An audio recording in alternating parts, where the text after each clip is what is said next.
Hello everybody and welcome to another video in the Student Exemplar series. So here's the idea. If you've done a piece of work and you've got a really high grade for it, send it to me, info@mrbruff.com, and if I use it in a video, I'll send you free ebook guides to GCSE language and GCSE literature.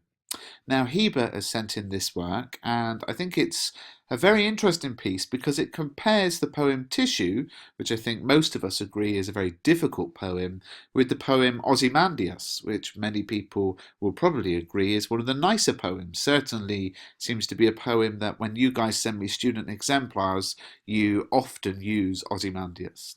So let's have a look at the answer. Both poets, Darker in Tissue and Shelley in Ozymandias, use extended metaphors to present human power as fragile and temporary. Darker highlights the fragility of men's power and the true power of nature and time in Tissue. However, Percy Shelley in Ozymandias explores human power to be nothing but an illusion.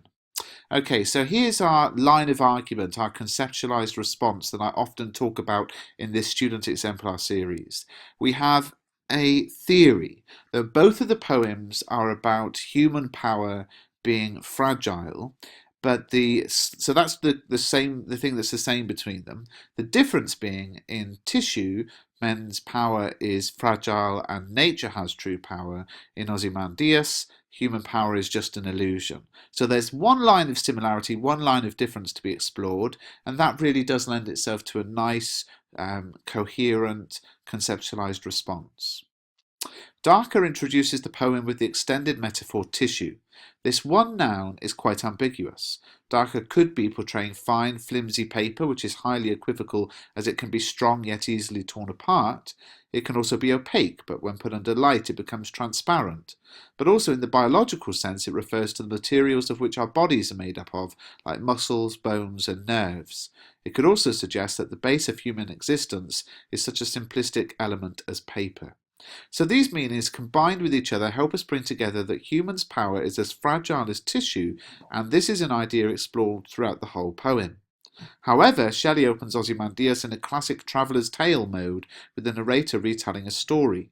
The poem begins immediately with an encounter between the speaker and a traveller who comes from an antique land. The antique land is left unnamed, but Shelley is likely thinking of Egypt, as the title of the poem, Ozymandias, is the Greek spelling of Ramesses, the name of a notable Egyptian pharaoh. The language is unadorned, though the noun antique suggests that something interesting will emerge. The reader is therefore hooked in. Also, it seems like Shelley is reminding the reader of the power of time by using the noun antique, which conjures images of ruinous cities overcome by the power of nature and time. So let's just stop and think about what is the purpose of this paragraph, okay? So for me, the opening ideas about the poem Tissue are well explained. The kind of complexity of the different meanings or the different translations of the word tissue are given, and the different definitions, I should say, sorry, and then whatever that definition is, it is brought back to the idea of power, which is, of course, what this whole answer is about. And I think that's quite a nice example of how you don't have to do anything too sophisticated with poetry analysis sometimes. Here we're just analysing a single word. It also happens to be the title of the poem, and it's fairly simple. Now, when the student moves on to writing about Ozymandias, I don't think it's as impressive as the previous bit about tissue. There's a little bit of sort of retelling the plot of the poem, and I find myself thinking, what is the point that's being made here? And it seems to be just a focus on how the poem begins. The student does bring it back a little bit by just doing some language analysis of the word antique and relating that to the idea of power, but I think this part of the answer here is not completely off topic, but struggles to be as focused as the rest of the answer so far. Furthermore, both poems use alliterative techniques to show the lack of power us humans have. Darker considers the significant role that paper plays in our lives, and how pages smoothed and stroked and turned transparent with attention by frequent use become thin, just as our lives can be examined and rethought.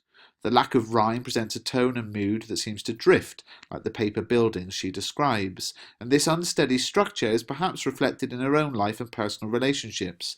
She wishes the reader to appreciate the light and life they have around them, rather than focus on making a permanent mark. The phrase smoothed and stroked perhaps suggests that we are changed by our interactions with others, physically, socially, and emotionally. The vowels are long, suggesting loving care and elegance. Moreover, it emphasizes how paper records our past memories in a soothing, comforting process. These two verbs highlight tenderness and how these recorded memories are cherished. However, the sibilance in smoothed and stroked could perhaps replicate the sound of paper ripping, highlighting that everything we record on paper can be ripped easily, further indicating that paper is in control of humans and we are powerless without it. The following alliterative sounds, interned, transparent, and attention, gives the last line and perhaps the whole stanza unity. It could further indicate that we can learn and see more deeply the more we examine our lives and grow mature. Furthermore, transparent with attention is a juxtaposition, highlighting that although we focus on life, eventually our lives will become transparent and non-existent as we fade away. The conjunction and is used twice in the phrase above, suggesting a compound, ongoing progression of perhaps the process of life and death. So if you've watched many of my student exemplar videos, you'll perhaps know what I'm going to say now. This paragraph contains so many different ideas and so many different quotations that it sort of struggles because none of them seem to be fully explored or explained well enough. The exam board have always been very keen on this phrase, write a lot about a little, and the first two paragraphs, or the first, this opening idea on the word tissue, the students seem to do that very well. This paragraph, I'm not so sure. It looks like almost as if the students looked at their anthology and taken every note that they've written and just kind of added it to the paragraph. So what was the topic sentence of the paragraph? Remember, the first sentence of your paragraph should introduce the ideas that are going to be explored in the rest of the paragraph. So our topic sentence was, furthermore, both poems use alliterative techniques to show the lack of power us humans have. So that's a nice topic sentence, and I think that's obviously linked to what the answer is supposedly about, which is about power. It's a comparative point of similarity between the two poems, and that's all, very good. Now, then what do we have explained? So we have the quotation, which is pages smoothed and stroked, and I thought that would then be analysed in terms of the alliteration of smoothed and stroked, but without actually analysing the significance of the alliteration there, we have the analysis of rhyme, or the lack of rhyme, and how that is an unsteady structure. So that's a different point, a different sort of analysis point here that doesn't really follow this point or this evidence. This isn't really the explanation that matches that point. It's about the same quotation, but it's a different idea, and I think therefore the sort of the gist of the paragraph begins to be lost. And then we've got the more alliteration here, and that's fine, but then we move into the long vowels, suggesting loving care and elegance. Now, if you're going to say the vowels are long, suggesting loving care and elegance, I want to know what that loving care and elegance tells us about power, because that's what this whole analysis is about. So I'm a little bit lost there, I guess, thinking, well, hang on a minute, what is the point of this paragraph now? We're moving on to almost, oh, here's something I remember about that quote, and here's something else. And then we've got some word class analysis, the importance of the fact that they are verbs being related to sibilance, and then we've got something more on alliteration, and the idea that it suggests unity, which is quite a nice idea. But before that's explained, we've then got the fact that there's some juxtaposition. So there's sort of like 6 different ideas going on here. Now, you'll have seen in my previous video, or maybe you didn't, but there was a student exemplar on hide as dangerous.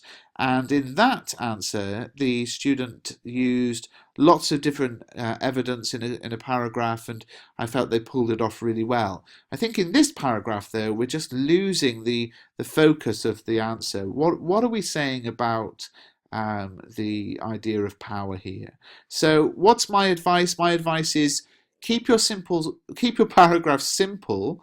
Okay, have your topic sentence, which explains what the rest of the paragraph is going to be about, and then evidence it from the text, and then explain how that's important in relation to what the question is about. I mean, it's not going to be short paragraphs anyway because you're comparing two poems, so you've got to do that twice. But I think once you're talking about a paragraph like this that has, three or four different techniques, three or four different quotations, and actually three or four different analysis points on those quotations, it's easy to lose the track of what the answer is trying to say. Similarly, Shelley uses alliteration to reflect the harsh nature of Ozymandias, who has a sneer of cold command. The harsh alliterative long vowels might imitate the harsh sound of a once powerful, self-important man giving orders. The contrast between the hot desert and Ozymandias' sneer of cold command calls attention to his haughtiness, implying that he was no warm ruler. Ozymandias has his statue pictured with a frown and a daunting sense of cold command. The sculptor is depicting the overwhelming power and fear that was struck into people. Now, this is not so bad because although there are three different quotations, they are all backing up the same point, which is the idea of overwhelming power and fear, used through the alliteration, through the structural differences, and through the frown of the statue. From a structural perspective, both poets express the theme of transience at the end of the poems. In Tissue, Dacre ends her poem in one line with the direct address turned into your skin. This breaks the form of the poem and therefore implies that the political power they have over us will break as well. This idea is also supported by the adjective light, which presents hope for what is to come. The last line also emphasizes that we're all equal, just like God's grand design, especially that none of us are meant to last. Similarly, Shelley also presents the theme of transience through the form of his poem. His use of an adapted form of a sonnet expresses to the reader how the sonnet has been changed to suit Shelley. The original sonnet was written by Shakespeare and now has changed again for the poem of Ozymandias. This simple factor expresses how power is transient. It is constantly changed and passed down, just as the sonnet has been changed and passed down. So what I'd say about this paragraph is you've got to be very careful if you're talking or writing about a sophisticated point like the changing sonnet form in Ozymandias, which I do explore and explain in my guide to English literature, which is now in paperback. I have to give that a shout out on Amazon. 5-star rating, £6.99.